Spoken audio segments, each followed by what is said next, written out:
I came to Orlando to find out what's the hardest part about being a real estate professional. Why so many are quitting.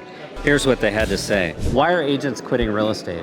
Ooh, good question. I think just as humans, I think sometimes we quit when there's uncertainty and not going on. I think there's a lot of uncertainty in our market, just from interest rates to TCPA guidelines, a lot of things like that. And I think there's fear, uncertainty, and probably a lack of understanding and training and assurance from our team leads and our brokers that maybe aren't just providing the tools or the tech and stuff to maybe overcome that uncertainty and fear that agents have, right? It's paycheck to paycheck. There's no guaranteed salary in this business. That's true. How's life changed for you since you were released from prison?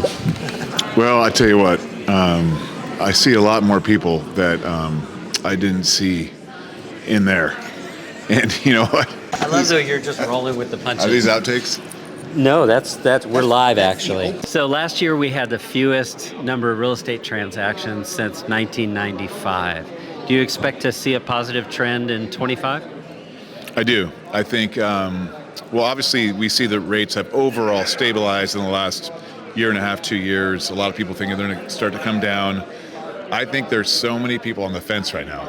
I think there's so many people and they just need that thing to click, and that could be for them a news story, the rates coming down a quarter point, a friend nudging them. So yeah, I think it'll only improve, and we will have a for sure better year in 2025 and 24, and I expect even a better in 26. What's the number one mistake you see agents making? Not having a business plan, and that's kind of broad, but that goes into like, we're taught and conditioned growing up from little kids to be, all right, at this time in school you clock in, do this, you do this subject, lunch, this. When you get in real estate, no one's there to be like, hey, you have to do this at this time because you're 1099, right? So they don't have structure and they don't have a game plan, they don't have a blueprint. A lot of people, when they get their license, it's kind of like being thrown out in the middle of the ocean, right? And you have no compass, no direction, and you're just floating until you just eventually sink because you have no guidance. So really it's the guidance and really the structure. So guidance and structure. All right. So what's the biggest opportunity then for an agent? The biggest opportunity, can you specify a little bit more? Yeah. What's the biggest opportunity in today's market condition for an agent to grow their business? Get a coach. I know it's kind of a plug, but I actually was part of that. The stat is 87% of agents in the first 3 years drop out. It's actually increasing to 89 recently. But the first 3 years you drop out, I was almost part of that statistic my first year of real estate because I had no mentorship, no guidance. So if you're not being coached by somebody, even if it's not Tom Ferry's ecosystem, get some sort of mentor, and that's your biggest opportunity to succeed in real estate. And it'll fast track your progress.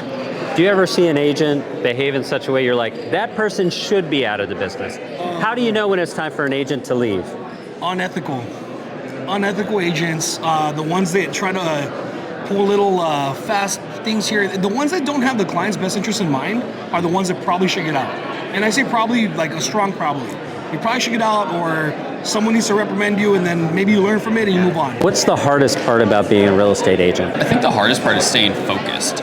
A lot of real estate agents, they lose their focus and they bounce around from idea to idea, not necessarily putting the ideas in a parking lot and like staying true to what the lane was that they decided they wanted to go. And if you're going to work your sphere of influence, work your sphere of influence. Will home sales increase or decrease? Slight increase would be my guess. What's your thought? I'm the interviewer here, What's the hardest part about being a real estate agent?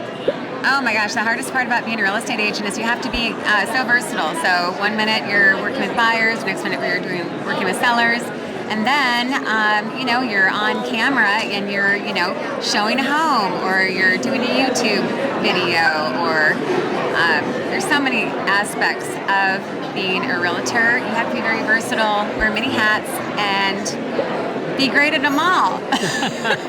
Does most of your business come through relationships or leads? Relationships, definitely. I am a relationship realtor. So I find that if you take really good care of your clients, you don't have to buy leads or anything like that. Your clients will take good care of you because they'll constantly come back for more business with their family, themselves, and their friends. Love the vibe, man. How should real estate agents present themselves? They gotta look professional, just like they look online. Okay, and what do you do to help people look professional online? Well, people Google everything, right? We Google businesses, we Google products, so of course we're going to Google real estate agents. So they got to have a solid Google presence, solid Facebook, Instagram, LinkedIn, YouTube. Most people aren't on YouTube, even though Google owns YouTube. Then you got to have a solid Realtor.com, a Zillow.com, and a Homes.com, maybe some other real estate profiles. That's your digital presence. That's got to look good online. Is now a good time to buy a home? It depends. What's it depend on? Do they have to buy right now, or is it kind of optional? Because a lot of us are in low interest rate loans right now, so it really depends on their circumstances. Do you see a lot of stuck inventory in your market due to those previous low interest rates? To some degree. Where we're at, there's a lot of movement back and forth. We have military. We have the new regime coming in also. It's election year. You get people fall on both sides of that story. So some people have to move, some people are moving. Yeah. So can't say it's stuck. Things are moving. Top tip for agents this year. What do they need to focus on to win? I think focusing on the people that are raising their hand. Technology has afforded us an amazing opportunity to see really key signals.